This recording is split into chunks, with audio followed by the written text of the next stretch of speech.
Per mi, seguretat en molts aspectes. Tu pots estar tranquil·lament pel carrer i pots desenvolupar la teva vida sense patir en cap cas per la teva integritat, com està passant en molts llocs en d'altres ciutats o en d'altres països.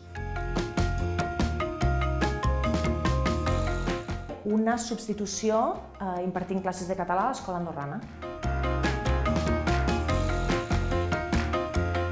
Imagino que em devia estalviar una bona part, perquè el que sí que recordo és el primer viatge que vaig fer sense haver de demanar diners a casa i recordo molt la sensació de llibertat i d'autonomia que em va suposar.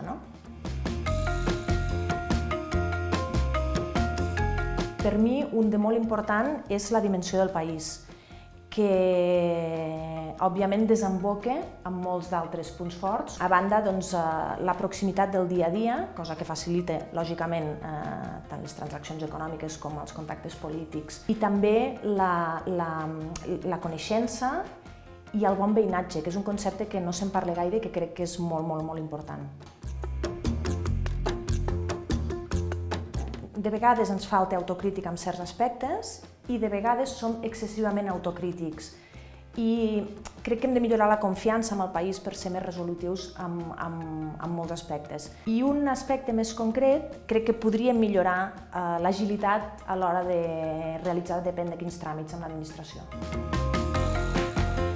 M'agradaria que la gent aprenguéssim i ens creguéssim que si treballem junts som més forts, som més competents i som més eficaços i que deixéssim una mica de mirar-nos de reüll a les altres persones, les altres empreses, les altres entitats que fan tasques o que desenvolupen tasques com les nostres. Crec que això resultaria una fortalesa tan important aplicable a Andorra i aplicable arreu, que ens faria com a societat molt, molt més potents.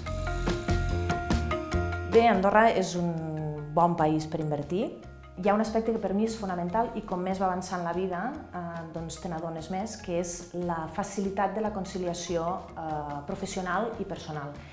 I crec que a Andorra és força fàcil d'arribar a aquesta conciliació.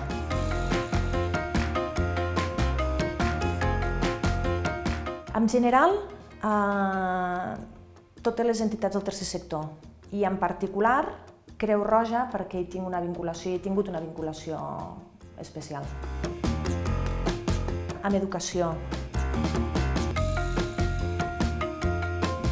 A mi em té fascinada com ens ha canviat la vida el telèfon mòbil, i en concret l'smartphone, perquè en pocs anys ens ha canviat la manera de treballar, la manera de relacionar-nos, o sigui, ens ha canviat la vida en molts, molts aspectes.